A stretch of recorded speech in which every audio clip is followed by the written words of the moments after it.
warahmatullahi wabarakatuh. Innal hamdalillah nahmaduhu wa nasta'inuhu wa na'udzu billahi min shururi anfusina wa min sayyiati a'malina may yahdihillahu fala mudilla lahu wa may yudlil fala hadiya lahu. Asyhadu an la ilaha illallah wahdahu la syarika lahu wa asyhadu anna sayyidana wa nabiyyana Muhammadan abduhu wa rasuluhu la nabiyya ba'dah.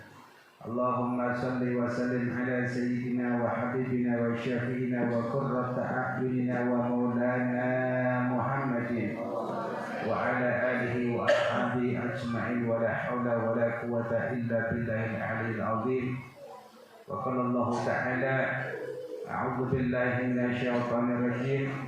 Subhanalladzi asra bi 'abdihi lailan minal masjidil haram ilal masjidil aqsa alladzi barakna hawlahu linuriyahu min ayatina innahu huwas samiul basir.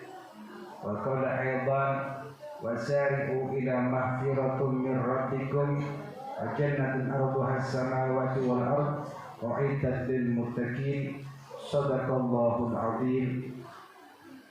Ahibba'il mukarramin, kepada segenap hadirin jamaah pengajian rutin setiap malam Jumat di Ma'had daripada Az-Zawiyah, semoga hadirnya kita mendapatkan ridha dari Allah Subhanahu wa taala, dan semoga sebab daripada pembacaan maulid yang sering kita sama-sama baca akan menjadikan penyebab Allah mudahkan segala urusan kita semuanya dan akan menjadi asyifa, obat segala obat. Hadirin jamaah rahimakumullah, sebelum saya akan menerangkan tentang fi fadilatul Rajab al-Murajjab, menerangkan tentang fadilah keutamaan bulan Rajab, maka sebelumnya daripada cerita maulid, pembacaan maulid adalah merupakan asyifa, obat segala obat. Karena Nabi Muhammad SAW, ludahnya saja, ludahnya Nabi itu bagaikan obat. Nah, apa buktinya? Buktinya begitu Nabi Muhammad SAW hijrah, Nabi Muhammad itu transit hijrahnya, dikejar-kejar sama orang kafir. Transitnya itu di sebuah gua, di mana disebutkan guanya Sur. Gua Sur itu gua yang kecil, gelap gulita, di mana gua tersebut tidak pernah ada manusia yang pernah masuk di dalam gua. Alhasil ternyata beliau hanya dengan seorang sahabat yang bernama Sayyidina Abu Bakar As-Siddiq radhiyallahu taala anhu. Beliau masuk di dalam gua tersebut. Tiba-tiba pada saat Nabi Muhammad SAW masuk dalam gua, ternyata begitu perjalanan teramat jauh, Nabi kelelahan, Nabi kecapean. Akhirnya saking lelahnya, saking capeknya, Sayyidina Abu Bakar duduk di samping baginda Nabi Muhammad SAW. Begitu beliau duduk, ternyata kepalanya Nabi Muhammad yang mulia itu tanpa sadar beliau itu rebahkan di pangkuan Sayyidina Abu Bakar As-Siddiq radhiyallahu taala anhu saking lelahnya. Begitu beliau rebahan kepalanya di pangkuan Sayyidina Abu Bakar, gak lama kemudian ada ular yang akan keluar daripada rumahnya, sarangnya. Karena dipikir-pikir Sayyidina Abu Bakar, andai kata ini ular sampai keluar, nanti Nabi akan kaget, Nabi akan terbangun dari tidurnya. Kan Nabi lelahnya luar biasa. Sayyidina Abu Bakar itu tahu kalau Nabi Muhammad itu capeknya luar biasa, gak pernah tidur, mikirin umat, termasuk mikirin kita semuanya.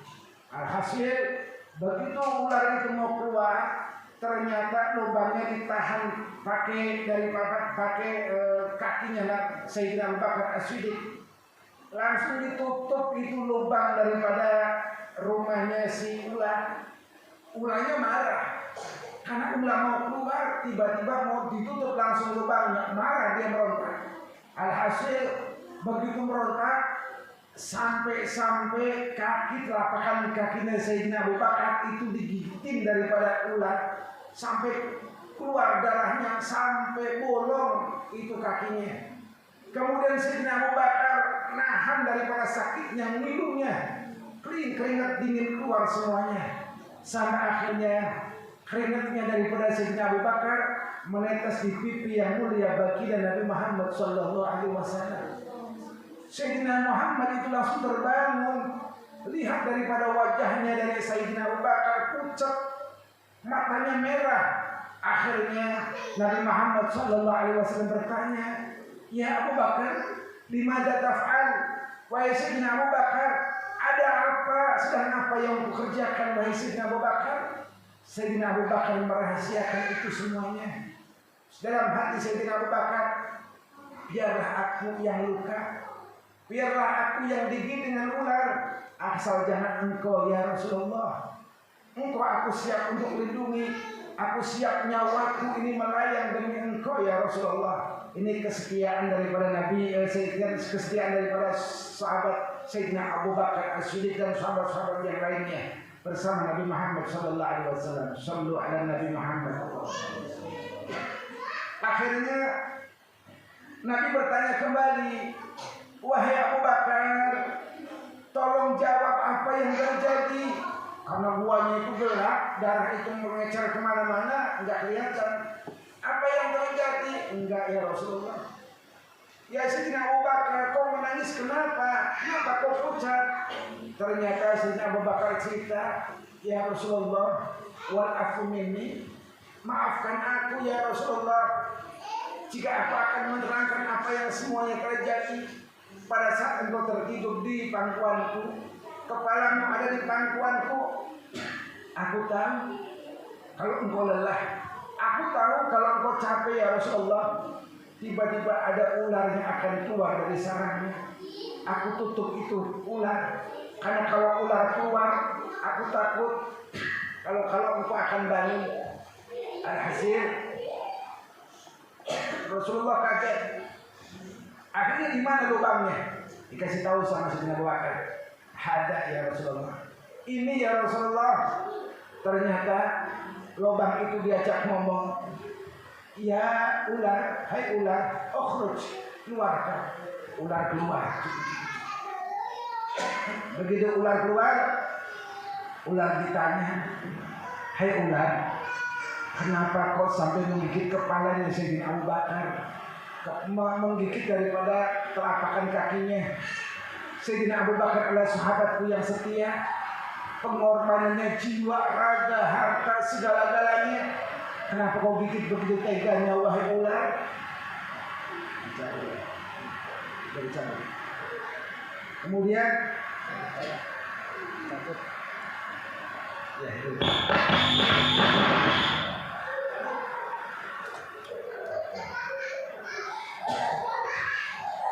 Lanjut. Kemudian ular ditanya, "Kenapa kau sampai begitu teganya?" Ternyata ular menjawab, "Ya Rasulullah, gua yang teramat gelap ini bertahun-tahun tidak pernah ada sinar. Aku kaget, ada sinar apa gerangan di dalam gua? Kok sinar itu terangnya luar biasa? Apakah saya tidak boleh melihat wajahmu ya Rasulullah? Yang wajahmu itu kalbatrun Muhammadun kalbatrun la kalbashari bal huwa kal yakuti bainal hajari." Di mana engkau memiliki wajah sebagaimana melebihi daripada bulan purnama, dan engkau memiliki daripada sinar matamu melebihi daripada sinar matahari. Apakah aku tidak boleh ya Rasulullah untuk melihat wajahmu, melihat sinar tersebut ya Rasulullah? Ternyata Rasulullah memaafkan ular tersebut karena ular itu penasaran kepingin lihat wajahnya Nabi Muhammad SAW. Lalu bagaimana dengan lukanya Sayyidina Abu Bakar? Lukanya Sayyidina Abu Bakar cukup dengan ludahnya Nabi Muhammad SAW. Begitu lukanya itu kena ludahnya Nabi Muhammad, alhasil Sayyidina Abu Bakar langsung sembuh total. tidak ada luka sedikit pun. Begitulah dari para syifa obatnya Nabi Muhammad SAW. Di antaranya pembacaan maulid. Karena dalam pembacaan maulid itu adalah barang siapa yang senantiasa membaca maulid, sering dengar cerita-cerita Nabi Muhammad, seraya mencintai, sering duduk bersama orang-orang yang membaca maulid, mendengarkan dan mencintai, maka mereka semuanya akan diberikan obat dari Nabi Muhammad SAW. Dengan pembarokah tersebut, segala kesulitan kita akan dimudahkan oleh Allah. Yang punya sakit akan disembuhkan oleh Allah. Yang punya hajat-hajatnya akan dikabulkan oleh Allah. Dan mudah-mudahan kita tergolong umat-umat Nabi Muhammad yang senantiasa dilindungkan olehnya. Amin. Hadirin wal hadirat rahimakumullah.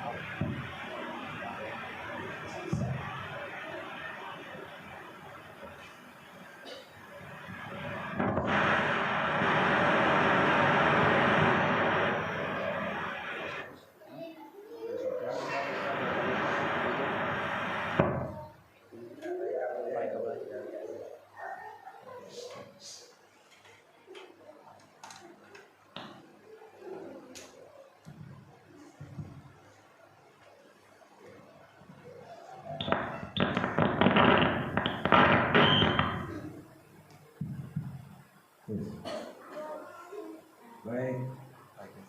Sekarang selanjutnya melanjutkan pelajaran minggu yang lalu. Sekarang masuk kepada bab fi fadilatir Rajab al-Murajjab, menerangkan tentang keutamaan bulan Rajab. Ini sudah masuk bulan Rajab tanggal yang ke berapa belas, Mas Vita? 12, sekitar 12 ya, sekitar tanggal 12-an, berarti sudah lebih daripada tanggal 10. Kalau tanggal 1 sampai tanggal 10 kita membaca Subhanal Hayyul Qayyum.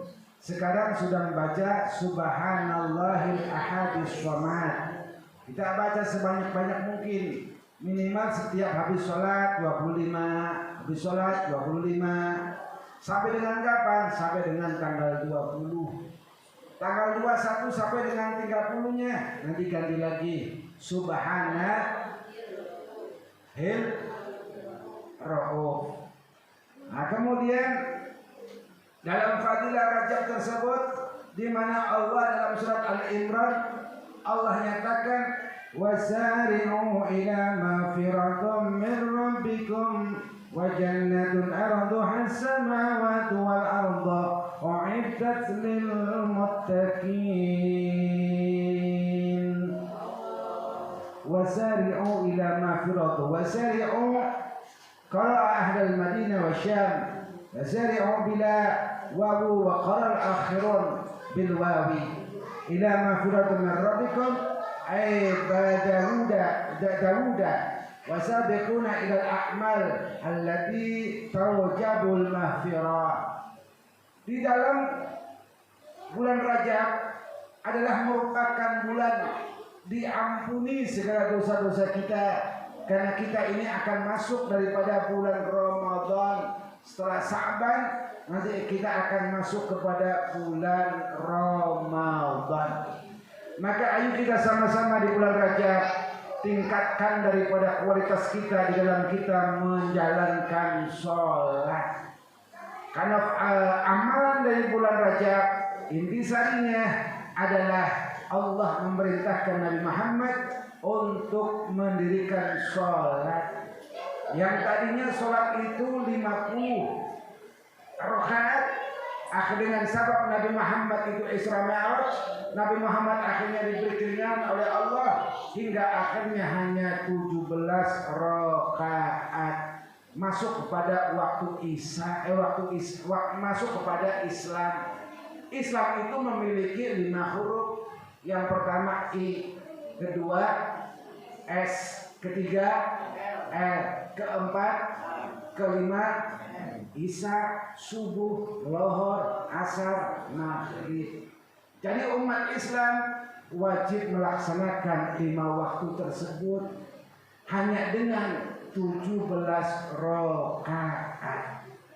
Kemudian keutamaan daripada sholat, di mana Nabi Muhammad SAW menyatakan dalam suatu hadisnya, ruya anan Nabi alaihi salatu wassalamu anhu qala, diriwayatkan dari Nabi Muhammad SAW. Ini sebetulnya saya mau main bahasa Jawa kayak tadi tuh. Santri-santri yang setiap sore belajar ilmu nahwu, saya ajarin bahasa Jawa. Saya ajarin bahasa Jawa. Tujuannya bukan apa-apa, tujuannya karena saya ngaji kitab kuning ini ngajinya di Jawa. Jadi bahasanya bahasa Jawa. Alhamdulillah utawi sekabehane puji ikulillahi kadue Gusti Allah. Bengong semua. Wow. Bengong kan sahabat belum paham. Nanti begitu paham baru ngerti. Artinya apa? Kalau kita mau bicara fair jujur, Syekh Nawawi Al-Bantani, seorang pengarang kitab, imam besar, seorang wali besar dari Banten, itu beliau bertahun-tahun ngajinya juga di jari Jawa. Begitu juga orang-orang Banten itu banyak kan pondok-pondok pesantren, itu kalau udah ngaji kitab-kitab kayak gini, ini udah ngaksannya Jawa. Nanti diartikan bahasa Banten, bahasa Sunda, gitu lah, bahasa-bahasa Betawi, supaya apa? Supaya nggak ketinggalan antara mubtada, khobar, isim, fa'il, huruf itu, supaya nggak ini. Makanya tadi udah saya sampaikan, santriwan yang laki-laki dan perempuan jangan malu-malu. Di sini kalian kalau sudah siap belajar ilmu nahwu, berarti kalian dididik untuk bisa mandiri, dididik untuk kalian bisa dakwah. Jadi insya Allah mulai malam Jumat besok, nanti biasa setiap kita baca maulid, nanti satu persatu suruh baca kitab dulu santrinya. Ayo baca kitab sampai di mana, baca kitab sampai di mana. Tujuannya biar apa? Biar mereka itu akhirnya punya mental. Kedepannya mereka itu akhirnya ada keberanian, bukan hanya cukup bisa baca aja. Karena memang metode yang saya lakukan setiap sore itu metodenya amsilati. Kalau orangnya cerdas, 3 bulan langsung bisa baca kitab. 3 bulan baca kitab.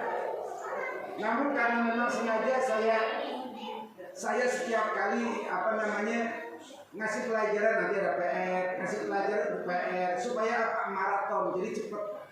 Supaya itu ketika dia itu dapat PR, belajar lagi, akhirnya bisa. Karena kalau kita ini bacanya pakai terjemah, mohon maaf Bu, Pak.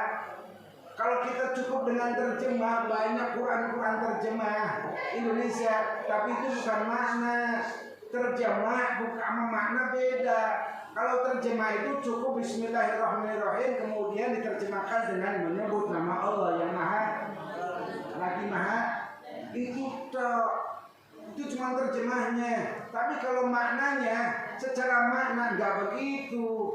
Bismillahirrahmanirrahim saja kalau kita dimaknai, ini satu kitabnya basmalah. Kitab basmalah itu bisa sampai segini untuk baca basmalah. Baru Bismillahirrahmanirrahim itu kitabnya itu udah kayak apa? Belum lagi Alhamdulillahirrahmanirrahim udah kayak apa? Jadi ini makna biar anak-anak kita generasi terus ke depan ini nggak salah paham di dalam memaknai semua ayat atau hadis dari Nabi Muhammad SAW. Dan begitu juga ketika kedepannya ilmunya mereka semua manfaat untuk dirinya, untuk keluarganya, untuk lingkungan, untuk masyarakat, supaya masyarakat juga dituntun sebaik-baik tuntunan Nabi Muhammad SAW. Sehingga tidak mudah orang kesasar. Karena sekarang itu banyak ulama-ulama karbit, ustaz-ustaz karbitan, baru cuma nimbang ceramah di mana-mana. Begitu disuruh baca kitab Qur'an nggak pernah nyantren katanya, nggak pernah belajar ilmu nahwu katanya, dan lain sebagainya. Kalau memang ini terjadi, maka udah menjadikan suatu tanda-tanda zaman akhir.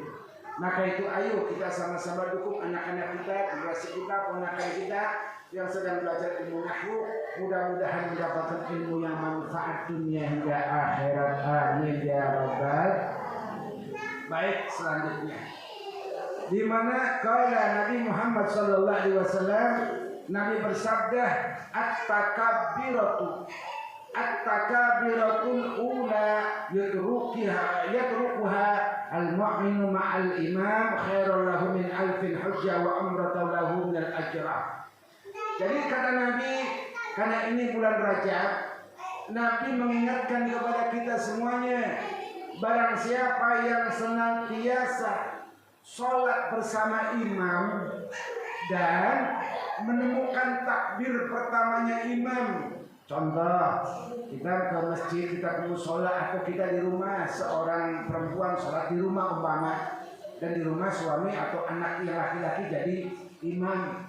Maka pada saat kita ini sholat, pertemukanlah, usahakanlah supaya imam itu, supaya kita sebagai makmum mengetahui takbir yang pertamanya imam.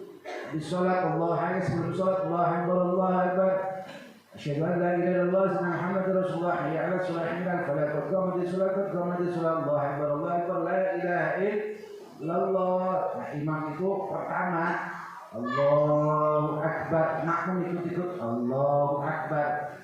Maksudnya bukan makmum masbuk, bukan makmum yang ketinggalan, makmum yang senantiasa pertama mengikuti daripada imam.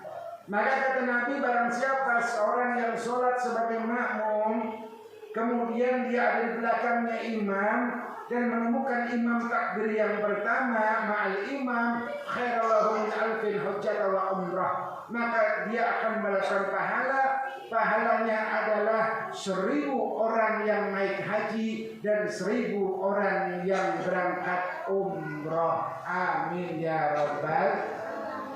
Usolli fardhu isya'i 4 raka'at mustaqbal alladhi ada'a al-imam lillahi ta'ala Allahu Akbar. Makmumnya ikut usolli fardhu isya'i 4 raka'at mustaqbal alladhi ada'a al-ma'mum lillahi ta'ala Allahu Akbar. Itu maka si makmum kalau sedemikian waktunya bersamanya, maka makmum akan mendapatkan pahala baru Allahu Akbar saja. Pahalanya adalah 1000 orang yang naik haji dan 1000 orang yang umrah.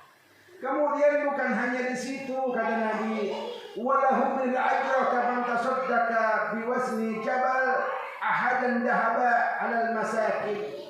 Kemudian bukan hanya di situ, ketika sampai selesai salam selalu bersama imam, maka Allah akan memberikan suatu pahala sebagaimana makmum tersebut layaknya bersedekah kepada orang miskin sebesar gunung Uhud menjadi emas. Jabal Uhud. Kita ini ada gunung gak jadi emas, umpamanya ibu bapak punya emas segede gunung, dikasih kepada fakir miskin, pahalanya kayak apa? Besarnya luar biasa. Nah, begitu kita ini sudah mengikuti semacam ini sholatnya, Allah akan berikan pahala berlipat-lipat pahala. Amin ya rabbal. Kemudian Nabi juga selesaikan lagi hadis tersebut. Wa yaktubu lahu bi kulli ra'atin ibadatan sunnatan wa kataballahu lahu bi bar'atin minan nar wa bar'atin minan nifaq wa la yakhruju minad dunya hatta barra makanahu fil jannah wa yadkhul jannata bi khairi bila hisab.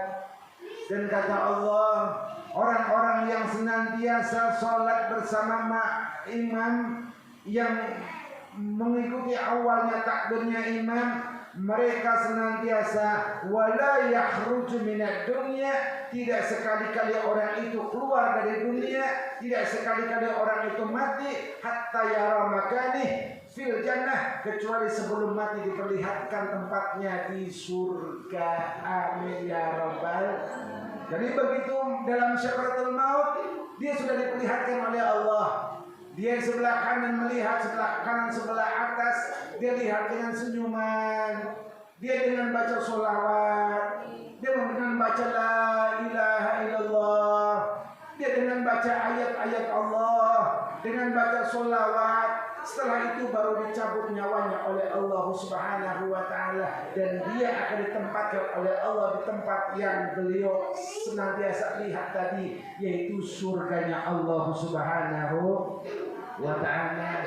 Wa yadkhulul jannata bila hisab, dan orang tersebut akan masuk surga bila hisab, tidak dihisab. Dihisab itu maksudnya apa? Tidak disidang-sidang dulu, nggak masuk berbagai macam disidang dulu, kemudian ditanya dulu, diteliti dulu, enggak. Langsung dimasukkan oleh Allah begitu cepatnya, layaknya kayak kilat, disebabkan barokahnya dia mengikuti sholatnya imam. Semoga dengan fadilah Rajab ini Allah menjadikan kita semuanya orang-orang yang berkualitas di dalam mengerjakan perintah Allah sebagaimana sholatnya. Amin ya Rabbal. Sebelum ditutup, silakan barangkali ada yang mau bertanya. Kemarin saya sempat ada 3 orang, ada 3 pertanyaan, tapi barangkali ada yang mau bertanya. Waktunya hanya 10 menit, kalau kemarin 15 menit, sekarang 10 menit. Yang mau bertanya silakan, tidak usah malu-malu. Silakan.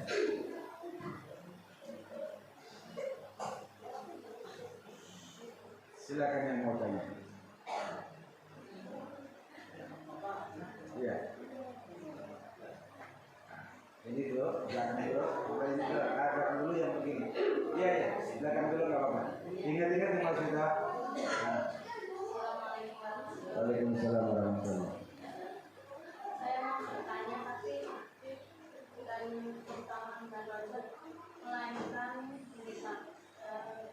Sebagai seorang wanita, setiap bulan pasti kita mengalami mens dan haid gitu kan. Dan misalnya ada pengajian atau kayak seperti ini, ijazah dan lain sebagainya, ada yang bilang seperti ini, kok kamu kok berangkat, kan nggak boleh kalau berangkat kayak gitu.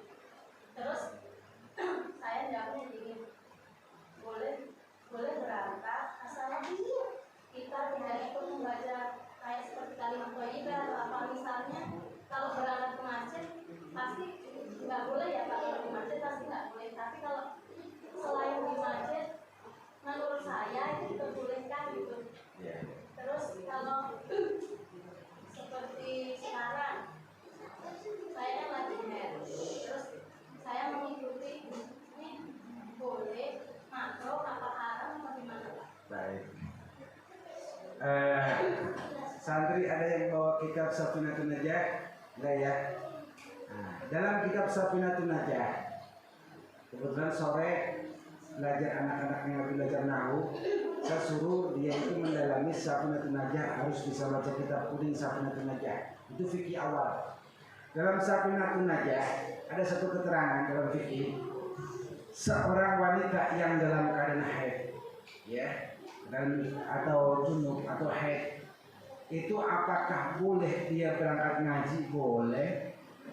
Kemudian bagaimana kalau umpamanya ngajinya di dalam masjid? Oh, itu dia persoalannya. Kalau di dalam masjid jangan, tapi kalau di serambi masjid boleh. Di dalam masjid di mana bedanya serambi sama dalam? Kalau dalam masjid itu satu ruangan yang memang untuk sholat sudah mencukupi daripada saat 40 orang, namanya dalam masjid.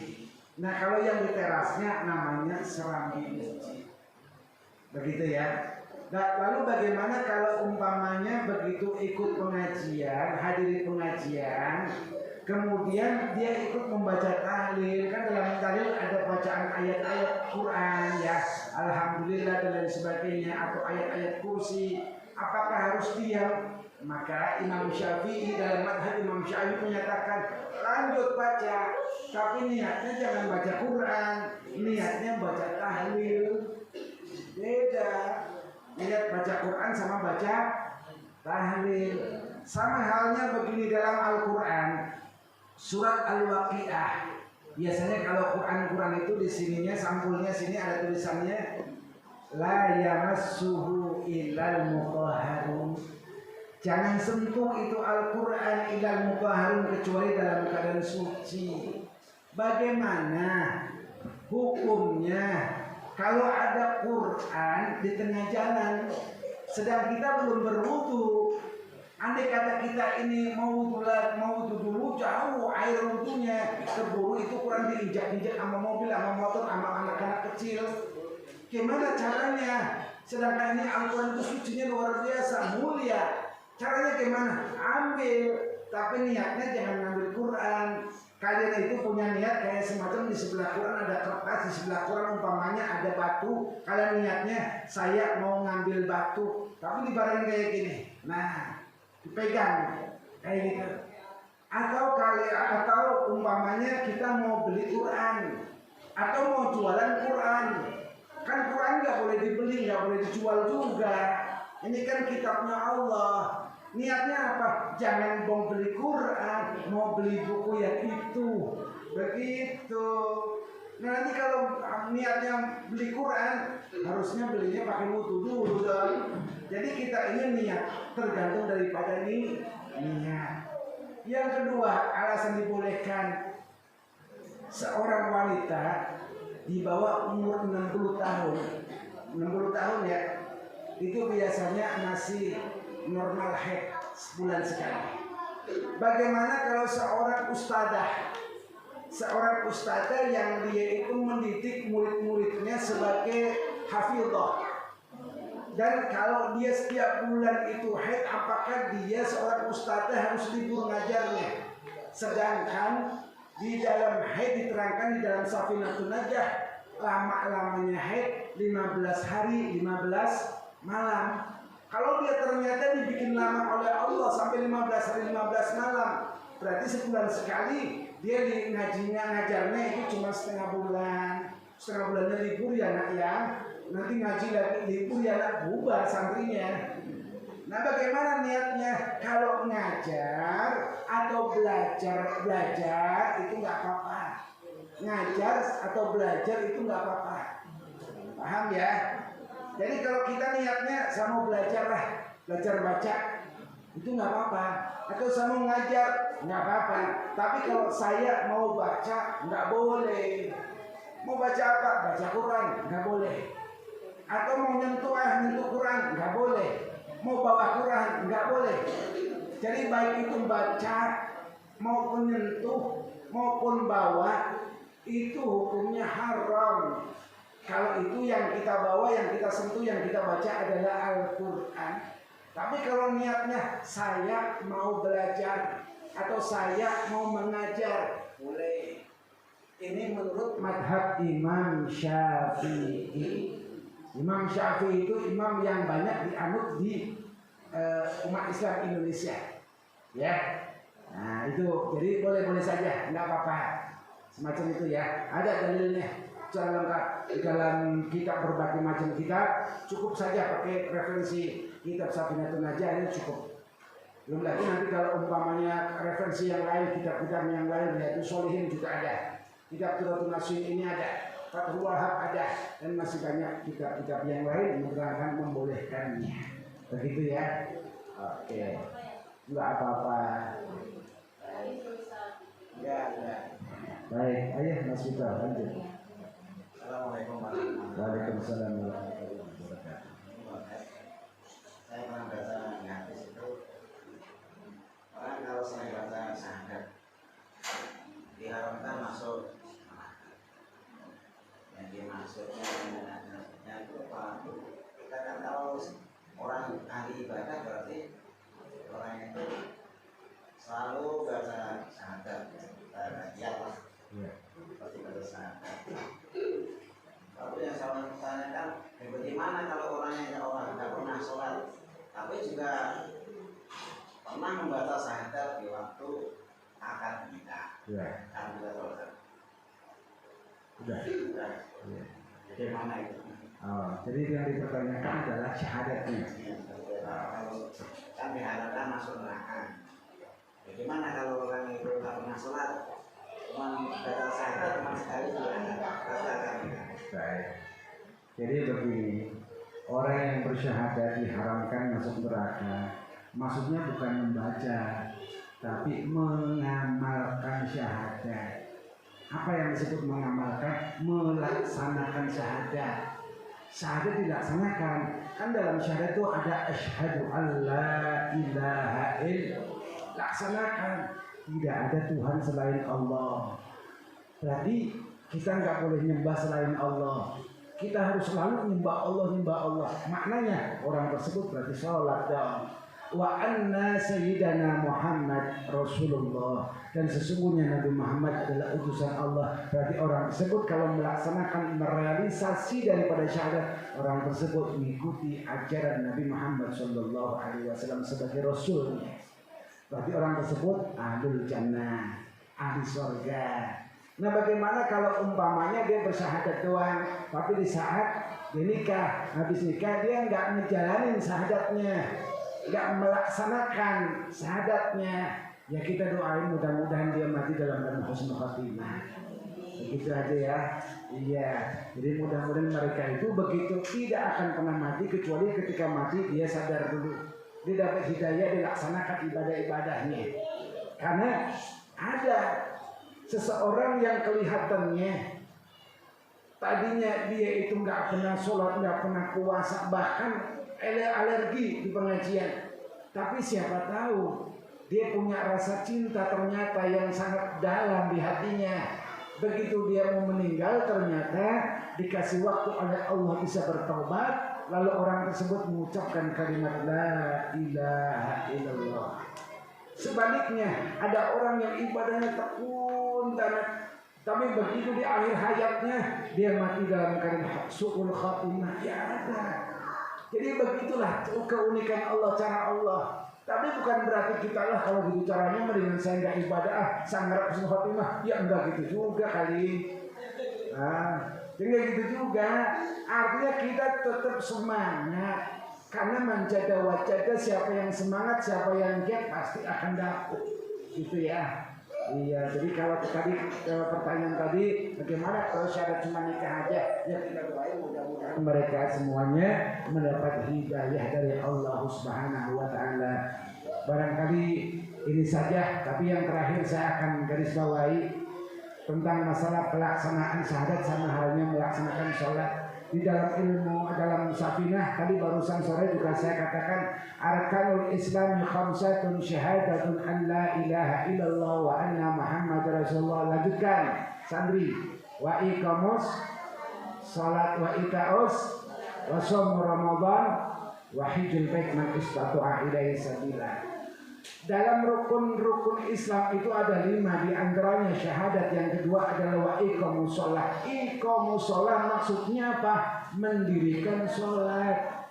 Orang yang mendirikan sholat belum tentu dia melaksanakan sholat. Beda.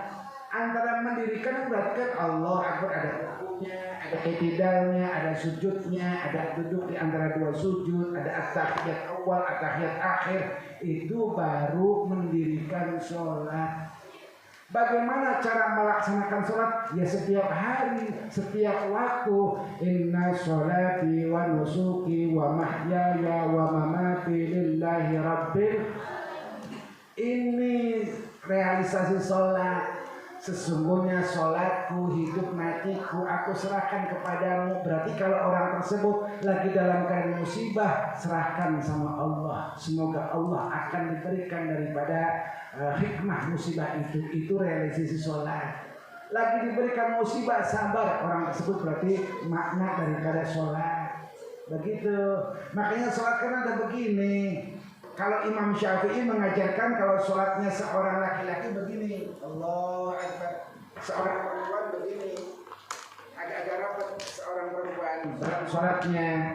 Kemudian rukunya pun demikian, rukunya laki-laki dia rentang begini, kalau seorang perempuan dirapetin begini. Nah ini menurut mazhab Imam Syafi'i. Kemudian yang takbiratul ihram Allah pun maksudnya apa? Allahu Akbar itu adalah mensamakan umat Islam. Mau itu umat Islam dari suku manapun itu sama. Lafadznya Allahu Akbar. Enggak kemudian orang Arab Allahu Akbar, orang Sunda Allah ageng sangat, ageng apa-apa. Kemudian orang Sumatera, Allah nan gadaan. Kemudian orang Jawa, Allah ageng luar biasa.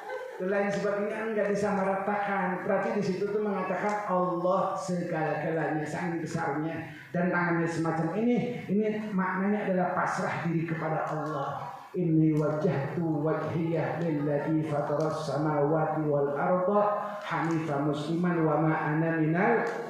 Jadi ini udah pasrah. Inni wajhahtu, sesungguhnya wajahku aku hadapkan kepada wajahmu ya Allah. Aku menyerah, aku tidak punya daya apa-apa.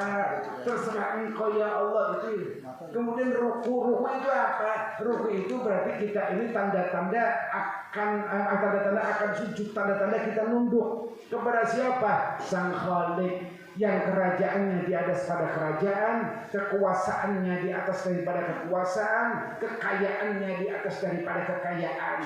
Tidak lain adalah Allah Subhanahu. Ini nanti pembahasannya panjang tentang realisasi daripada sholat. Jadi mudah-mudahan kita dipertemukan lagi untuk membahas nanti tentang bab ini dan menjadikan satu keberkahan dari Allah Subhanahu wa taala. Dan di bulan Rajab ini mudah-mudahan kita diberi kesempatan untuk kita menjemput daripada tamunya Allah, yaitu syahrul Ramadan. Ahlan wa sahlan bi hudrikum ya syahrul Ramadan wa syahrus siyam. Amin ya rabbal. Rabbana taqabbal minna innaka antas samiul alim wa tub alaina innaka antat tawwabur rahim. Rabbana atina fid dunya hasanah wa fil akhirati hasanah wa qina adzabannar. Wa sallallahu ala sayyidina Muhammadin wa ala alihi wa sahbihi wasallam. Alhamdulillahi rabbil alamin. Ya rabbana khalaqna bi annana wa annana ala ladha ashrafna fatub alaina taubatan likulli waskur lana al-arati wa amin rahati wa firli walidina wa mauludina wal ahli wa ikhwani wa sa'irin wa kulli di mahabbah akhiratin wal muslimina ajma'in. Amin rabbi isma fadla wa juda manna la biktisabi minna bil mustafa rasulina Allah bi kulli li salla wa salam rabbi alaihi adal habbi wa alihi wa sahbihi idza tadasi sahbi walhamdulillahi fil bada'i wa subhana rabbika rabbil izzati amma yasifun wa salamun alal mursalin walhamdulillahi rabbil alamin.